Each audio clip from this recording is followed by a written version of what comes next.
Versículo 18 en adelante, amados hermanos. Mateo capítulo 1, 18 en adelante.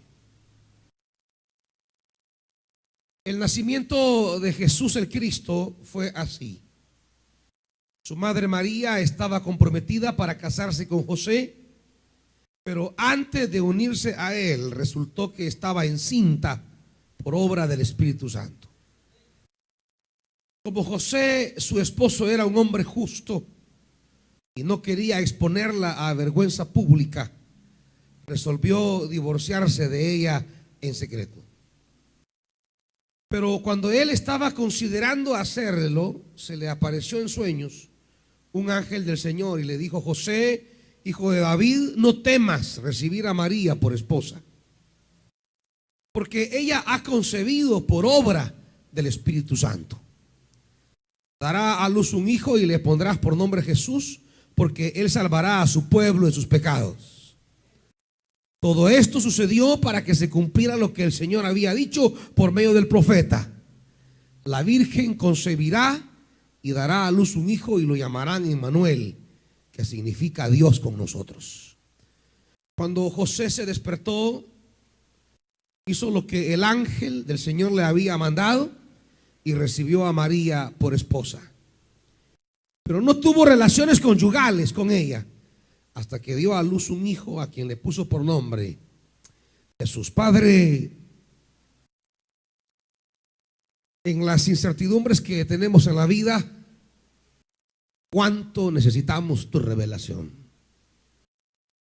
Porque tu revelación, tu palabra, siempre nos permitirá tomar el camino adecuado que dé futuro a nuestra vida. Pero necesitamos tu palabra. Padre, háblanos en el nombre poderoso de Jesús. Amén. Siéntense, hermanitos.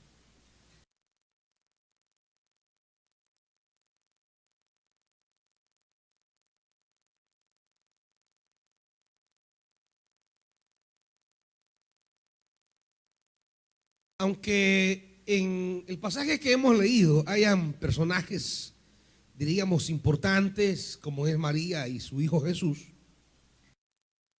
sin embargo el peso del relato recae en un nombre en particular. Es el nombre que se repetirá constantemente y en torno a quien girará el relato, y es la persona de José. Aunque aparezca en el escenario el anuncio de el nacimiento de Jesús y su origen divino, y aunque aparezca a María como parte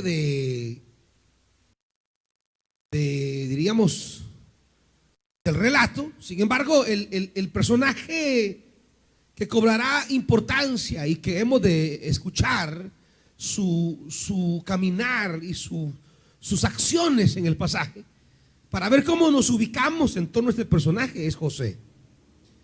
En torno a José va a caminar el relato, y es a partir de los movimientos de José en el texto donde tenemos que preguntarnos cuáles serán nuestros movimientos en la vida.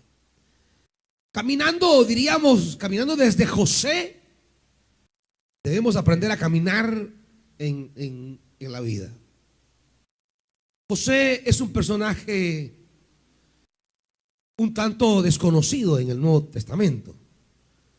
Aparte de este relato y de un par o 3 referencias más en el Nuevo Testamento, no sabemos más de José.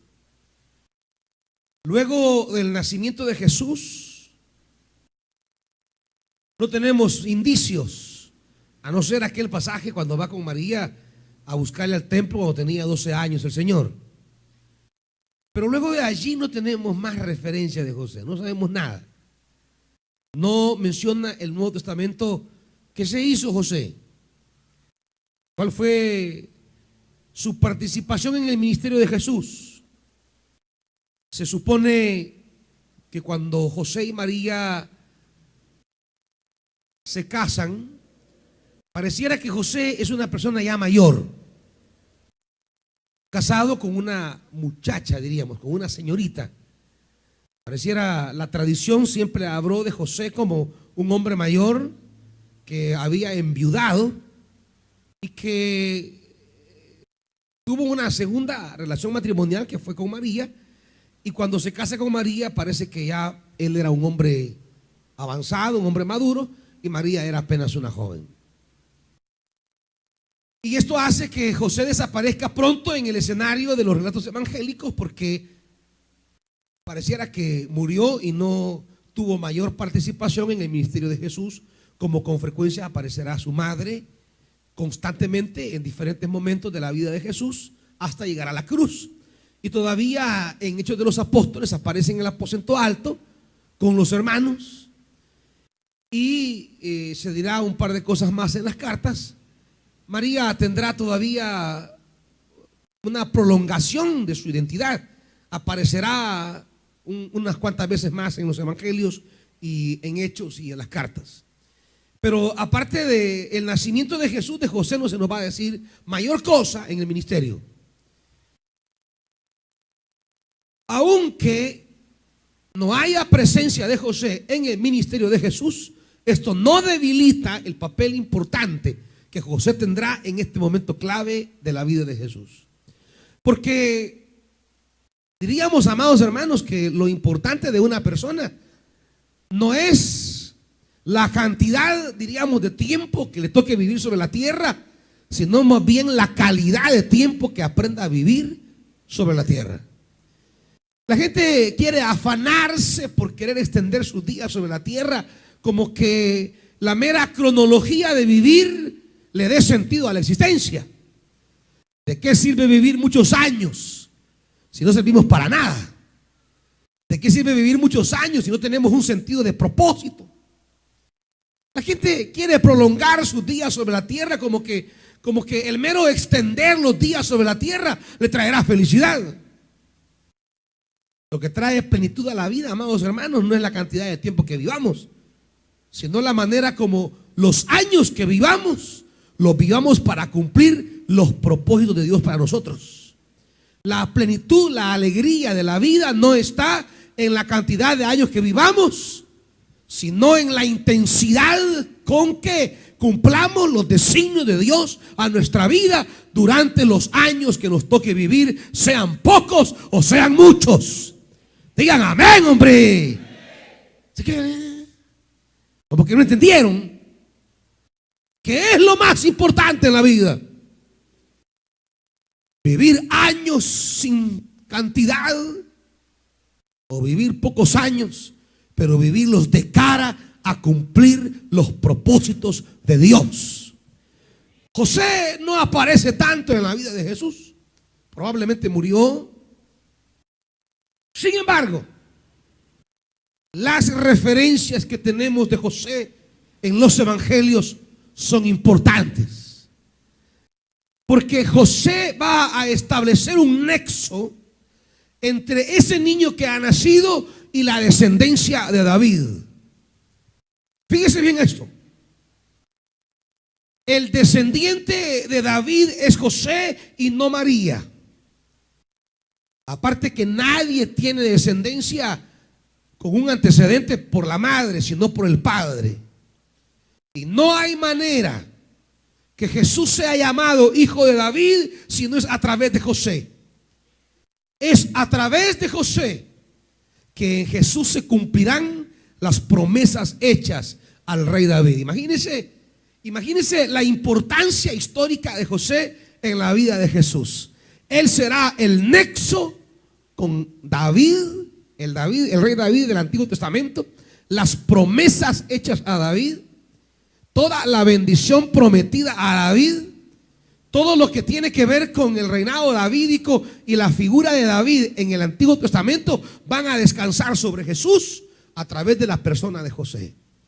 Es en la vida de José donde Jesús podrá ser llamado Jesús, hijo de David. Es en la persona de José donde vendrán sobre Jesús todas las promesas hechas a David, todo lo del reinado davídico, que habrá siempre un hijo en tu trono para siempre. Todo eso le viene en la persona de Jesús, le viene a través de José. Imagínese, diríamos, la importancia insustituible que tiene en la vida de Jesús su padre, de tal manera que a través de su padre él tendrá acceso a las promesas que en el ayer se hicieron para su hijo. Imagínense la importancia de un padre, la importancia de alguien que sabe asumir su rol desde la perspectiva de Dios y no desde las circunstancias cambiantes del ser humano. Si tomamos decisiones a partir de las cosas que pasan entre los hombres, podemos equivocar el camino. Pero si nos dejamos conducir, que digamos es la esencia del mensaje esta mañana, si formularíamos de manera concisa el mensaje esta mañana, diría más o menos así: si nuestra vida aprende a caminar por la revelación de Dios, esa revelación nos va a alumbrar en los momentos más oscuros que podamos estar atravesando. Y cuando tomemos decisiones basadas en la revelación de Dios en esos momentos oscuros, podemos garantizar bendición para nosotros y para nuestros hijos, amados hermanos. Lo que está de por medio no es solamente nuestra vida, sino la generación que viene posteriormente. Y eso es el personaje que hará José, alguien que asume responsabilidades de cara a la siguiente generación. ¿Sabe? Tenemos un problema bien grave en este lado del mundo. En Occidente y en toda la perspectiva de los Estados Unidos tenemos un problema bien grave. Los norteamericanos, y nos han heredado una cultura a través de la radio, la televisión, la película, la música y todo lo demás, tienen una idea equivocada diciendo lo que importa es vivir el momento. Eso es lo que dicen los norteamericanos. El norteamericano no tiene una concepción generacional. El norteamericano jamás está pensando en la siguiente generación. No le importa cómo van a sobrevivir los que vienen después. Lo que importa es vivir el presente, vivir el ya, vivir el ahora. Y esa es toda la mentalidad que se está insertando en los corazones de los jóvenes y de los adultos hoy día. Nadie está pensando en la siguiente generación. Nadie está pensando en vivir para la generación que viene. ¿Sabe por qué? ¿Sabe, Mauricio, que eso es lo que explica por qué las generaciones posteriores están siendo dañadas? Porque las generaciones presentes no toman decisiones pensando en ellas, sino solamente en ellos. Es decir, si es la generación de los adultos, no toman decisiones pensando en los hijos, sino pensando en nosotros. Y eso trae consecuencias graves a la larga. Y ese es el desmoronamiento moral que hay en Estados Unidos. Estados Unidos tiene un resquebrajamiento moral terrible, familiar, ético. En campos de la vida humana, Estados Unidos está deteriorado.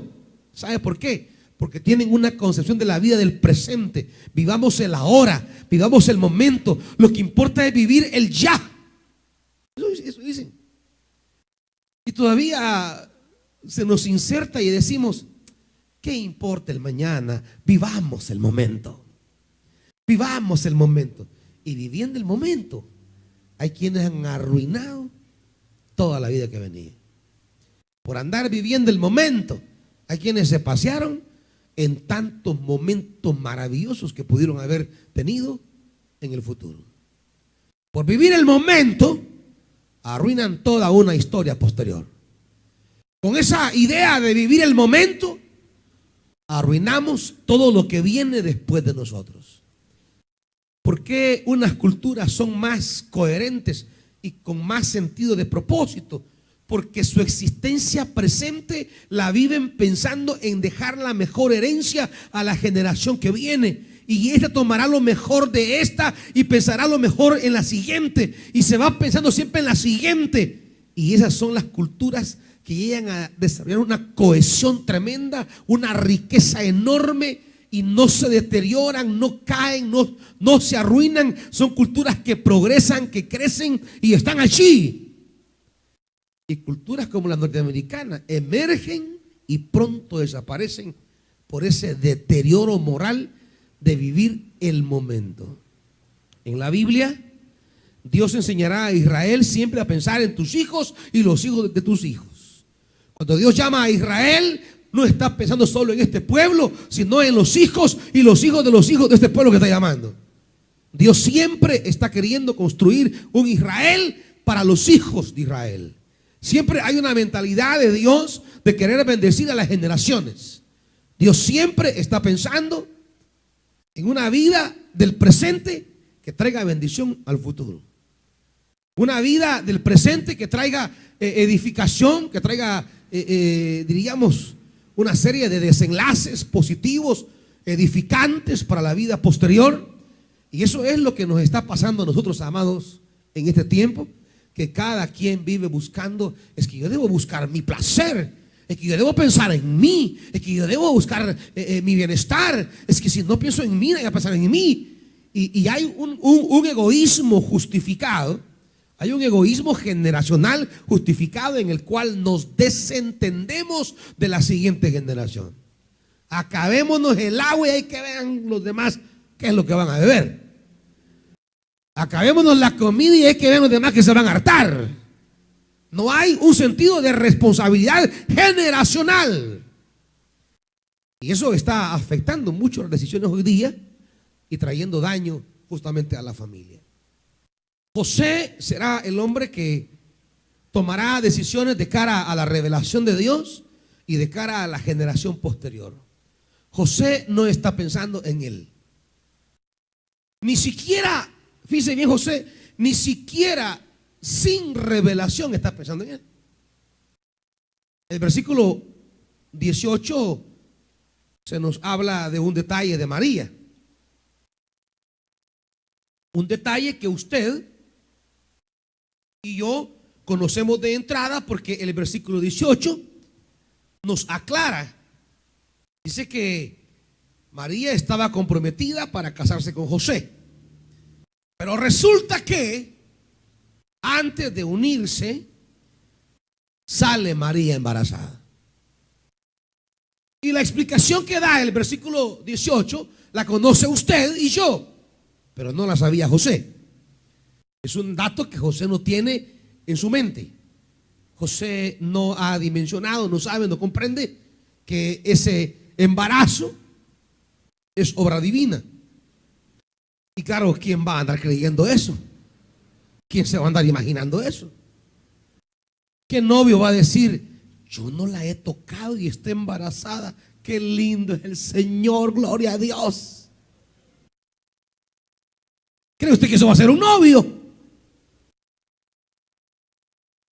Están de novios, le salió embarazada a la niña y dice, qué tremendo, el Espíritu Santo sigue embarazando mujeres hoy. Yo creo que nadie piensa eso.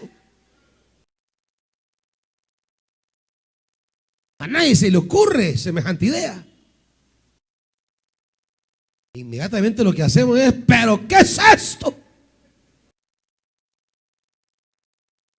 ¿Por qué has jugado con mi honor? ¿Por qué me hiciste esto? Y empieza el escándalo, ¿eh? Empieza la bulla y se arma el relajo. José no tiene la información de lo que ha ocurrido en María. No sé si María le ha contado. Y si le ha contado, pues es algo complicado de creer. Imagínese, José llega a la casa de María, de repente la ve ya, está gordita María. ¿Estás comiendo, María? Imagínese el momento de decirle a María, a José, el tema. ¿Ustedes creen que es fácil eso?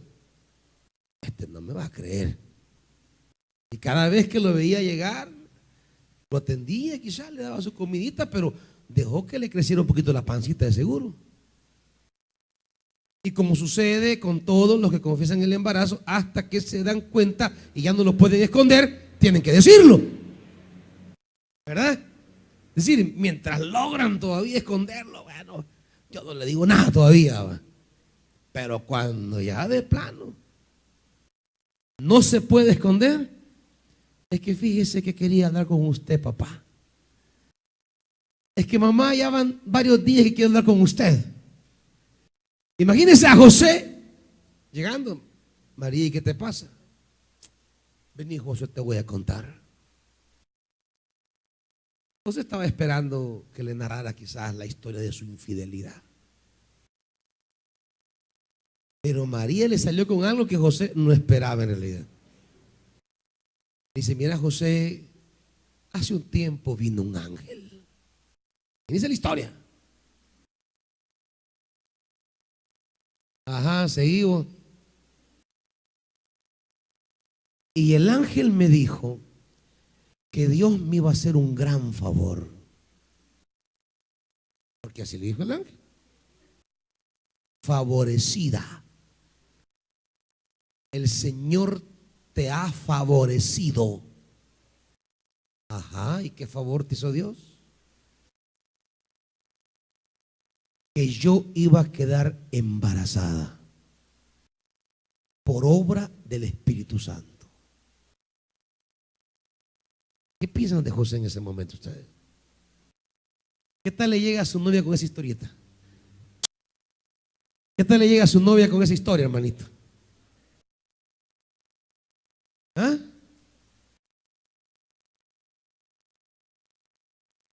Imagínense a José oyendo la historia. Dios te ha hecho un gran favor. Embarazarte por obra del Espíritu Santo. Cualquiera se aloca en ese momento, hermano. No fregues, María, me has visto la cara.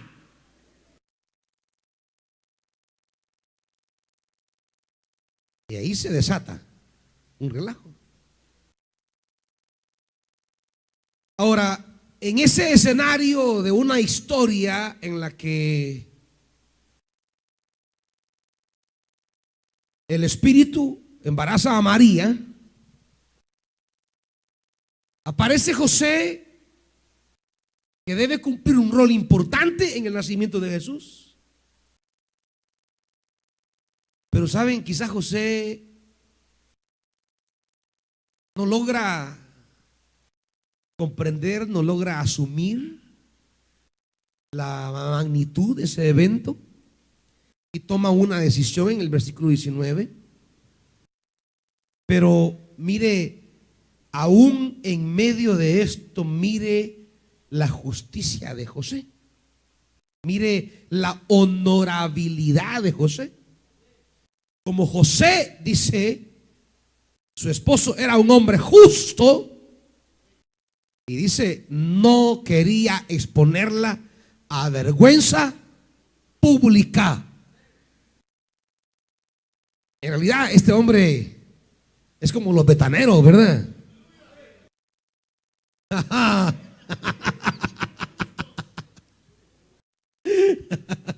Y las otras son como María, ¿no?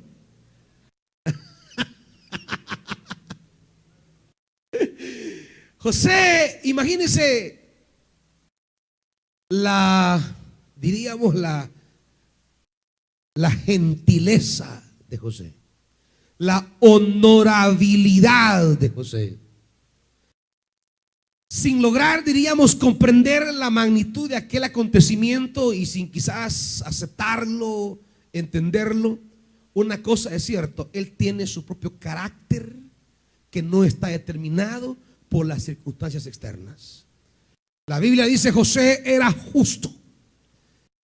Tenía un carácter de parte de Dios que, independiente de cómo actuara la otra persona, él tenía un carácter de cómo debía actuar. Yo creo, amados hermanos, que esa es la primera lección que debemos aprender de José. Las demás personas no debieran modificar nuestro carácter. Las demás personas no deberían determinar nuestra manera de ser. La Biblia dice José era justo. Y el comportamiento de María, para él, independiente de lo que haya sido, divino o humano, José va a obrar en una coherencia de carácter justo. Es decir, La acción de María, independientemente de su origen, no tiene para José una razón para cambiar su manera de ser. José dice: yo soy justo y voy a obrar conforme al carácter de justicia que soy. Es decir, el dolor que le pueda causar el ver a María en este estado no lo hará a él desconocerse o descompensarse o deschavetarse. Él es un hombre justo y en las circunstancias más adversas es donde brotará mejor su justicia. ¿Me están oyendo, hermanitos? Es que digo, hoy día la gente tiene un carácter cambiante. Según como lo traten, así es. Y todavía dicen: no vayas a sacarme la fiera que tengo adentro. No vayas a sacarme la bestia. Entonces, ¿qué es? ¿Qué es en realidad entonces? No vayas a sacarme el ogro que tengo adentro. No soy yo cuando me enojo.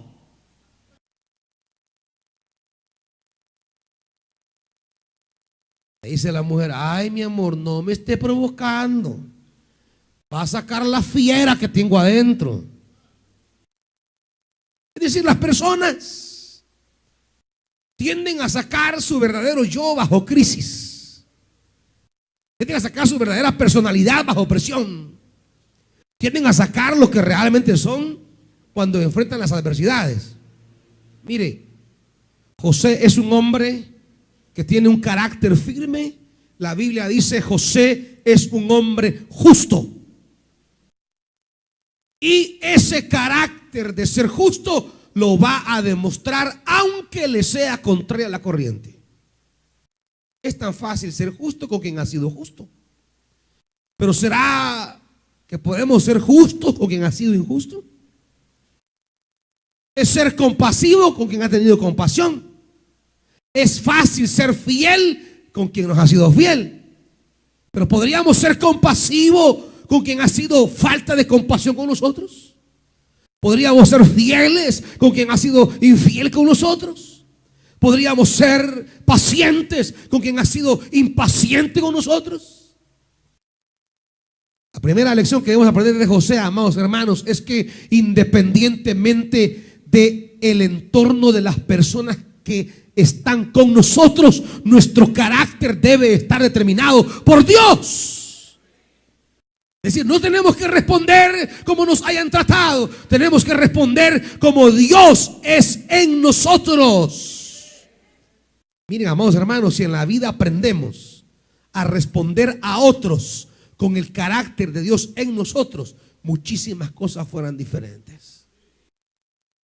Si en la vida aprendiéramos a responder, a reaccionar, no de acuerdo a las acciones de entorno hacia nosotros, sino a responder de acuerdo a lo que somos como herencia divina.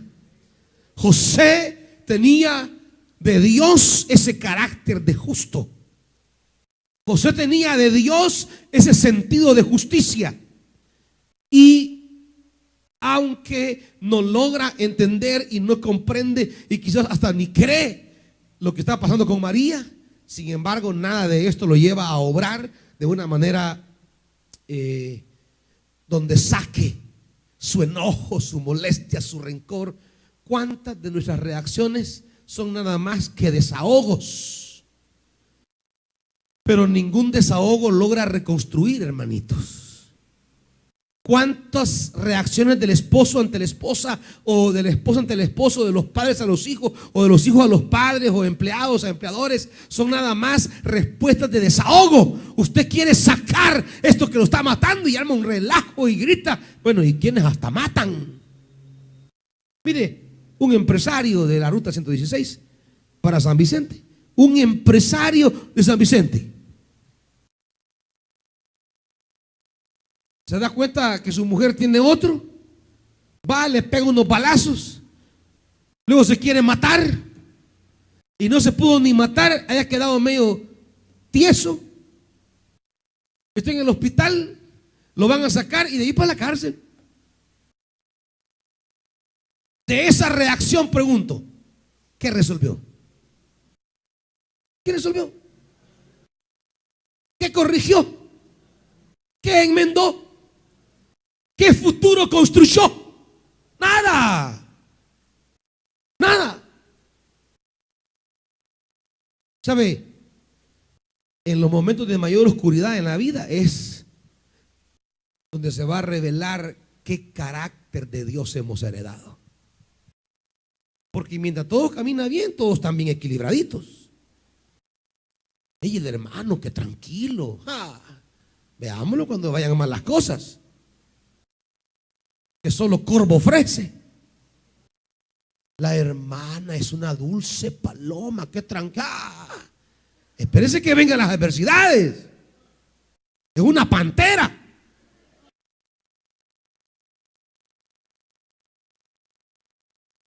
Es una, ¿cómo le llaman aquella grande culebrona de allá del Amazonas? Es una anaconda. Enrolla y solo se ve que va quedando los huesitos, pa. Hasta saca los ojos. Los hace reventados. ¿Pero qué resuelve? ¿Qué generación positiva tiene? José era justo, dice la Biblia, pero el carácter de las personas emerge en momentos de contradicciones, en momentos de oscuridades. Saben, amados hermanos, si le deberíamos de pedir a Dios esta tarde antes de irnos para casa, decirle: Dios, yo quiero tu carácter. Es que sabe una cosa, Dios no nos trata conforme a las circunstancias. Dios nos trata conforme a su carácter. Miren, hermanitos, si Dios nos tratara por nuestras acciones, es decir, si Dios reaccionara a nuestras acciones, ay, papitos, ni estuviéramos aquí, hermanitos. Por eso dice el Salmo: porque no nos has pagado conforme a la obra de nuestras manos, sino conforme a tu gran misericordia. Mire, qué diferente fuera el mundo si pudiéramos obrar en cada circunstancia adversa de la vida con el carácter de Dios. Una situación alegre, estamos alegres. Una situación difícil, estamos enojados. Una ofensa, estamos encendidos. ¿Qué sería de nuestros ministerios? ¿Qué sería de nuestras familias? ¿Qué sería de la sociedad si pudiéramos responder a cada acción humana desde el carácter de Dios y no desde el carácter que brota de las circunstancias? ¿Cómo sería la sociedad? José tiene la bendición que las circunstancias no definen su carácter. Él tiene un carácter que ha bajado de Dios y es su carácter el que se impone a las circunstancias. ¿Me están oyendo, hermanos? No es el carácter que surge de las circunstancias, es el carácter que se impone en medio de las circunstancias. ¿Qué circunstancia más terrible no puede ser esta en la mente de José? Él no logra descifrar la raíz real de lo que está pasando. Sin embargo, su angustia, su incertidumbre, sus dudas, sus temores y quizá hasta sus incomodidades no toman control de sus decisiones. Fíjese esto. Sus dudas, sus temores y aún sus incomodidades no son la base sobre la que él tomará sus decisiones. Él tomará decisiones sobre el carácter que ha recibido de Dios, porque tomar decisiones sobre el carácter que hemos recibido de Dios, eso es lo que trae bendición a nuestra vida y a los demás. Amén, hermanos. Ojalá digan amén cuando les pase algo en la vida.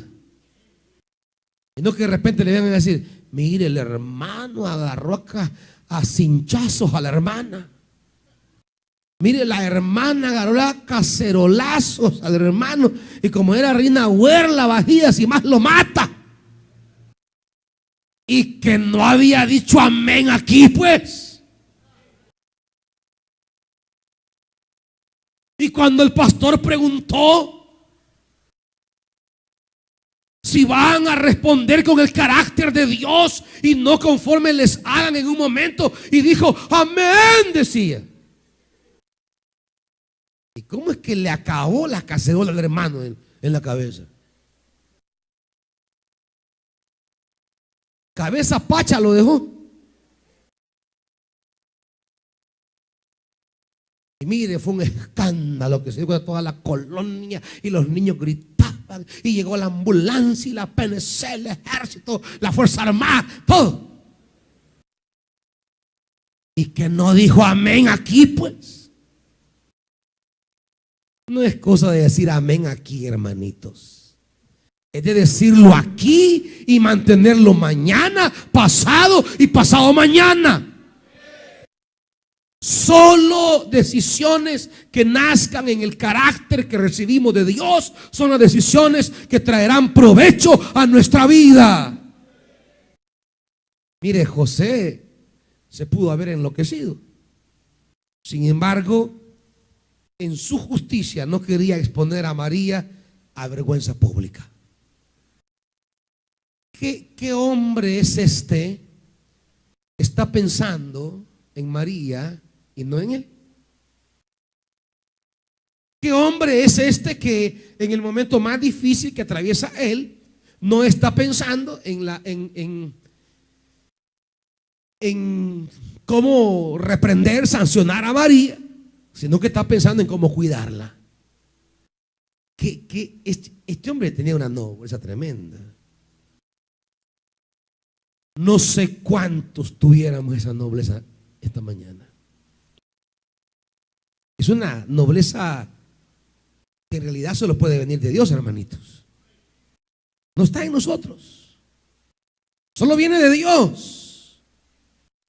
Que en el momento donde yo siento más agredido mi honor, en el momento que siento más dañado, no me pongo a pensar en mí, sino en ella. Y digo, ¿cómo evito que ella salga dañada? ¿Quién puede ponerse a pensar así, hermanitos? ¿Ah?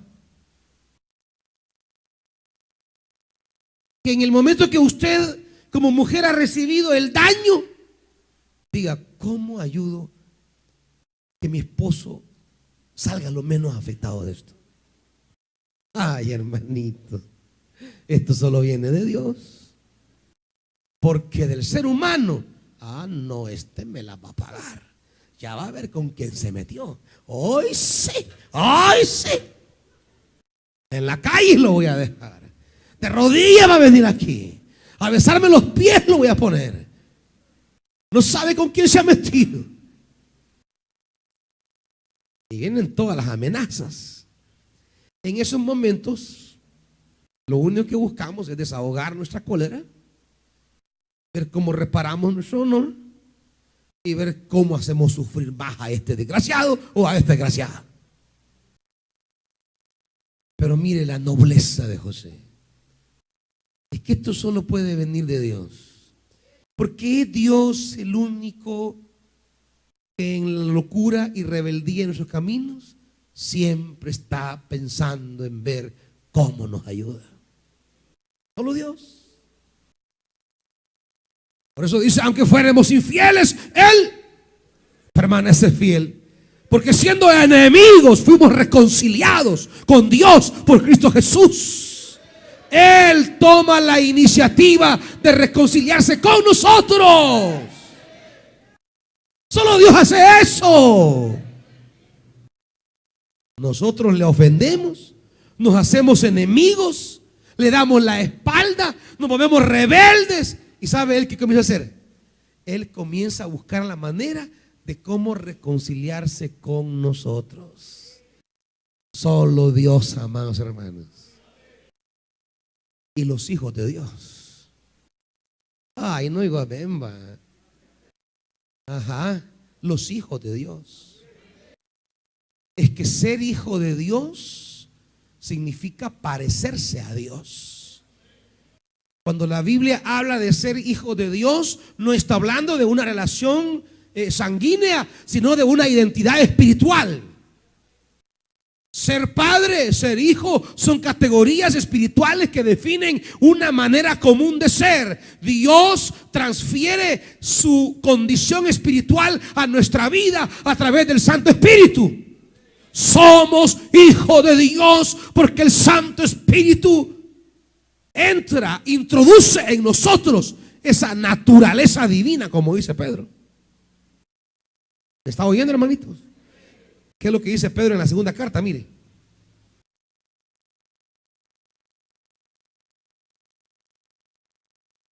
Segunda carta de Pedro, capítulo 1.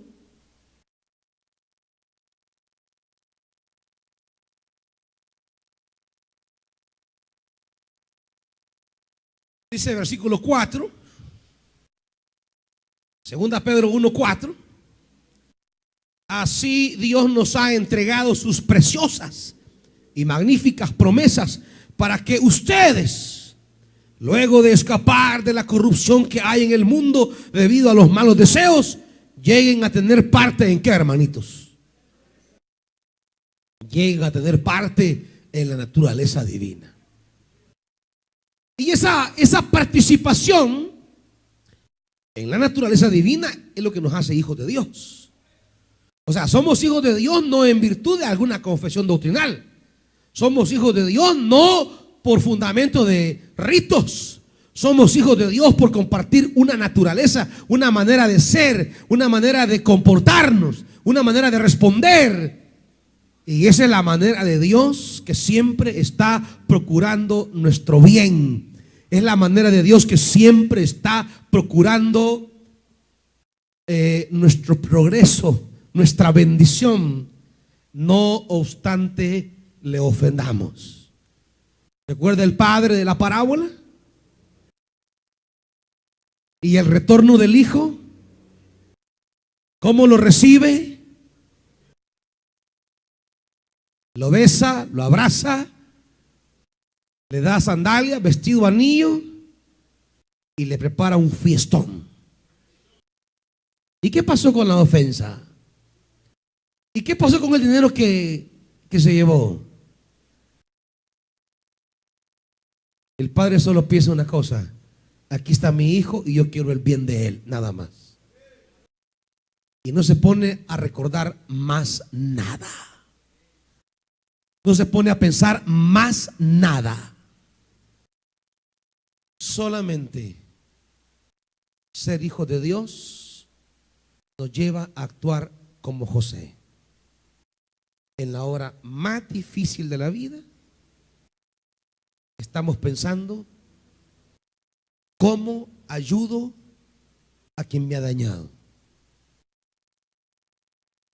¿Cómo apoyo a quien me ha afectado? Solo los hijos de Dios, hermano. Eso no viene de los hombres ni de las religiones. Eso viene de Dios.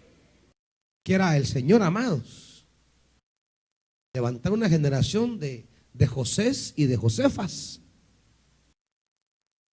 que sepan vivir la vida a partir del carácter de Dios en ellos, la esencia divina en ellos, y no a partir de los temperamentos cambiantes de las circunstancias, ni de los rencores, ni de los egoísmos, sino del perdón, de la misericordia, de la comprensión, porque eso es lo que crea futuro. Todo lo demás destruye, acaba, desordena, desintegra, derrumba, bota, pero esto construye. Ahora, y eso aún más cuando viene la revelación. Versículo 20. Pero cuando él, dice la Biblia, estaba considerando hacerlo, cuando estaba planificando, estaba tirando líneas, se le apareció en sueños un ángel del Señor y le dijo: José, hijo de David, no temas. Y ahí viene, mire, que le dice: José, hijo. Ahí viene ya la vinculación. Ya en la revelación el ángel le aclara a José cuál será su papel importante en esto. José, hijo de David, no temas recibir a María por esposa, porque ella ha concebido por obra del Espíritu Santo. Dará a luz un hijo y le pondrás por nombre Jesús, porque él salvará a su pueblo de sus pecados. ¿Sabe qué está diciendo el ángel? El ángel le dice: José, tú has sido llamado por Dios a cumplir una función. No es María quien le va a poner nombre, es José. Es el padre el que asume la responsabilidad de ponerle nombre. Es el padre quien transferirá al hijo toda su riqueza de ascendencia. Todo lo que viene en el anterior le será transferido a Jesús a través de José. Las grandes promesas de David serán heredadas a Jesús, no en virtud de una relación sanguínea o física, sino en relación a un acto de fe que hará José, un acto de obediencia. Y eso quiero que aprendamos, hermanitos. Las bendiciones a las generaciones futuras son resultado de la fe y de la obediencia, no de la carne y la sangre. ¿Están oyendo, hermanos? Los amenes aguados que oigo yo. La Biblia dice: porque la carne y la sangre no heredarán el reino de los cielos. Jesús tendrá acceso a la herencia espiritual de Abraham. Imagínense lo que dirá Pablo más adelante: la descendencia de Abraham es Cristo. Pero no sería posible si no hubiera habido ese José. Será llamado y le será entregado el trono de David, su padre. Pero ¿y cómo será su padre si no lleva, digamos, el ADN de José? No lleva el tipo de sangre de José. No lleva las células de José. Es que, amados hermanos, las grandes cosas de Dios no son sanguíneas, son espirituales. Las grandes promesas de Dios no se cumplen por vínculos sanguíneos, sino por la fe y la obediencia. La bendición a las futuras generaciones no está en el tipo de sangre, sino en la calidad de fe y en la profunda obediencia. ¡Aleluya! La bendición a las generaciones posteriores tiene que ver con nuestra fe y nuestra obediencia, hermanitos. ¿Están oyendo, hermanos? No es cosa de desprender rencores, enojos o iras. Es cosa de tener fe y ser obediente. Dios siempre va a dar a nuestra vida, y nuestra fe y nuestra obediencia es la que siempre trae reconstrucción, hace futuro y trae gran bendición, hermanitos. Hermanos, pensando en nosotros no traeremos futuro. Pensando en los demás siempre viene el futuro. Pensando en los otros siempre se hace camino. Pensando en nosotros se cierran todos los horizontes, porque el egoísmo es una cerrazón que ahoga, pero la generosidad siempre abre puertas. Un corazón libre, abierto, generoso, perdonador, reconstructor, siempre genera nuevas opciones. ¿Me están oyendo, hermanos? Si quieren futuro, no tienen que pensar en ustedes, tienen que pensar en los demás. Finalmente, hermanitos, quiero cerrar aquí.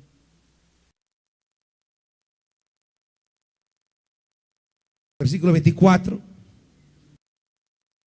Cuando José se despertó, hizo lo que el ángel del Señor le había mandado y recibió a María por esposa.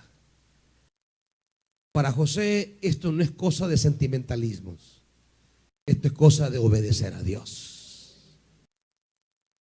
Uno de los temas con los cuales arrancamos el renuevo de parejas es este tema justamente. El tema del amor. Un tema tan mal entendido. Un concepto tan incomprendido. El amor no es más que la búsqueda empedernida del bien del otro, independientemente de muchas cosas. unas decisiones que se basan en la obediencia a Dios. El futuro de los proyectos de nuestra vida no están en nuestros sentimientos. El futuro de los grandes proyectos de nuestra vida están en nuestra obediencia a Dios. En nuestra obediencia a Dios están encerrados las grandes bendiciones que Dios tiene para nosotros, hermanitos. Hermano, no se deje arrebatar por las emociones. Manténgase obediente al Señor. Eso es lo que traerá verdadera bendición a su vida. Eso es lo que traerá libertad, paz, esperanza y bendición para la siguiente generación. Pónganse de pie, hermanitos. Esta mañana es mañana de establecer convicciones, de decirle a Dios: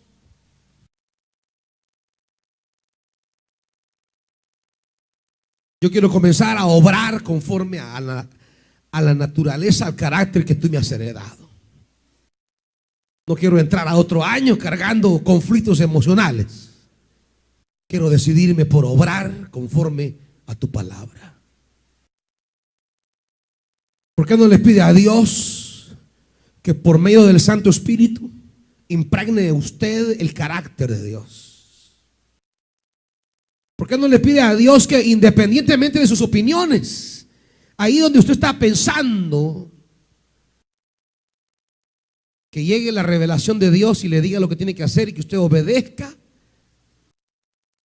y deje de estar haciendo sus propios planes? Deje de estar haciendo sus planes. Mejor dígale a Dios qué debo hacer, y lo que Dios le diga, eso hágalo, obedézcalo, porque ahí está su bendición. ¿Qué ha estado pensando hacer usted, hermanito? ¿Qué ha estado pensando hacer, hermanita?